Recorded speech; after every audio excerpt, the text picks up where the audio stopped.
Welcome back, guys. We are here to talk about Mirror's Edge Catalyst, and this is my game review.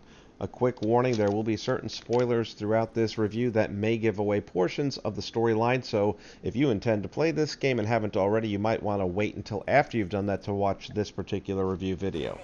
That said, my rating system is pretty simple. I break it down into 3 sections.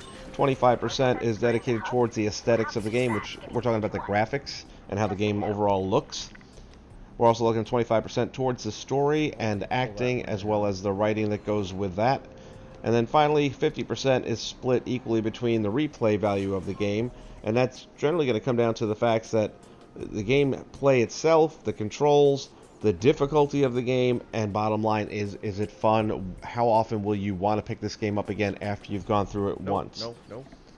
So with that all out of the way, the scoring system kind of explained a little bit. Let's talk about the game itself.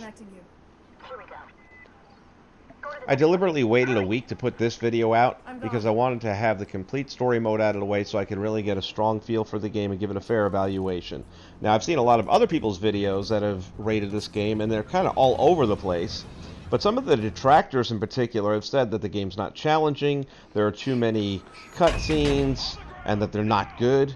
They try to bring in a new audience to the franchise by adding the open world feature. Listen, I never played the first game, so I have nothing to compare this to when it comes to the franchise. The obvious comparisons with this game will be made to Dying Light because of the parkour factor. All that said, nowadays a game's going to have a story mode, and in this one, your main character is Faith Connors. Faith just gets out of juvenile detention after spending almost 2 years, but here's part of the problem with the story. They never really tell you why she was in jail. Why she was incarcerated. Now, I thought that the reviewer that said they were trying to bring in a new audience was pretty much spot on, but he said it as if it were a negative. I would never have picked up this game if not for the trailer showing that it had a story mode to it. You look at games like The Division, it's crap. There is no story mode to The Division whatsoever, and the gameplay alone certainly isn't enough to carry that franchise. So when we want to talk about the pros and cons of this game, the number one pro, and most people seem to be in agreement on this is the best parkour ever.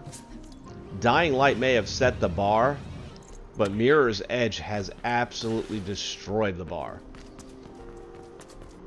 You know, when I first heard there weren't any weapons in this game, I was really a little upset about that, and I was kind of concerned on just how good this game was going to be.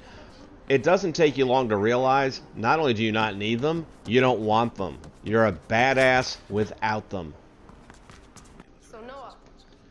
So again, some of the other reviews that I've heard out there were bashing the cutscenes, too many of them, poorly written story, poor acting. I disagree with the majority of that.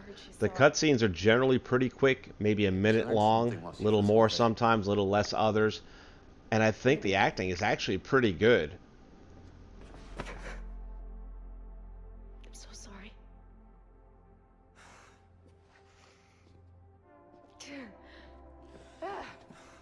You look older. Screw you.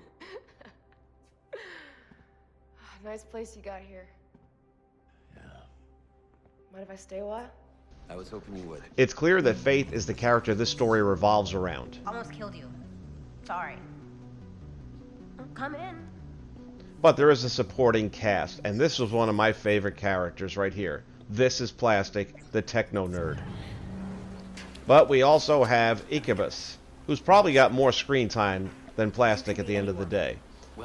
The writers clearly tried to develop some sort of romantic tension between these two characters, and it never really gets any traction.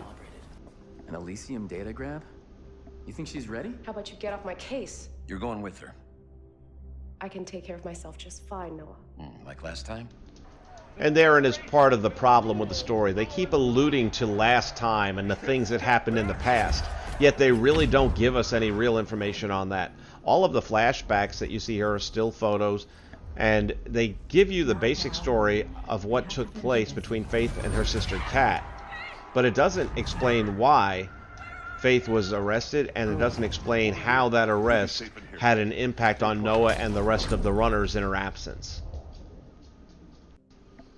The one thing I can say about the storyline where I can completely understand people's frustration is the ending. Now, I am not going to sit here and tell you how it ends, but I will tell you this. From a gameplay standpoint, this is the first and only game that I know of, have ever seen, or played, where the boss scene, the big fight, the showdown at the end, you don't participate in. It's a cutscene. It's a pretty good cutscene, but it's a cutscene that you do not participate in.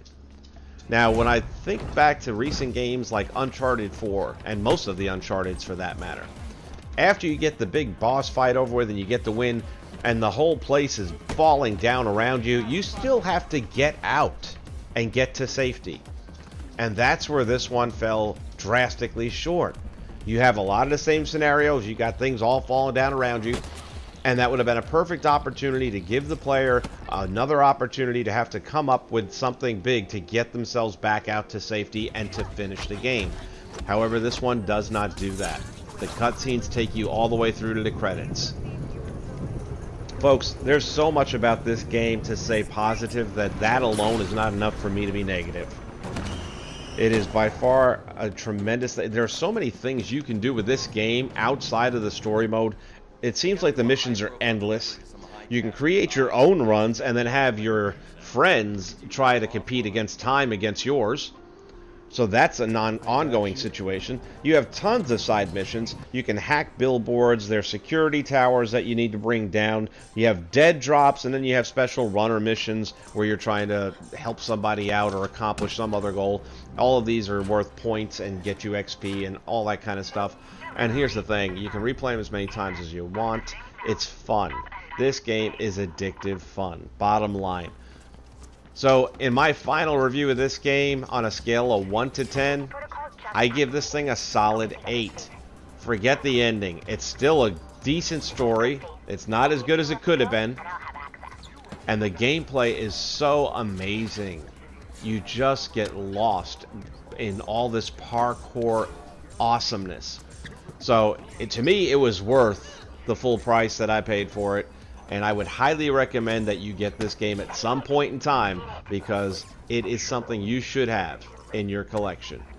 Hey guys, if this review was at all helpful to you, I would appreciate it if you would click the like button below, and I'd really appreciate it if you'd subscribe to the channel. You can also check this stuff out. We go live on Twitch several days a week, usually the early morning hours. So feel free to go to Twitch and you're looking for The Last Light 10, all one word.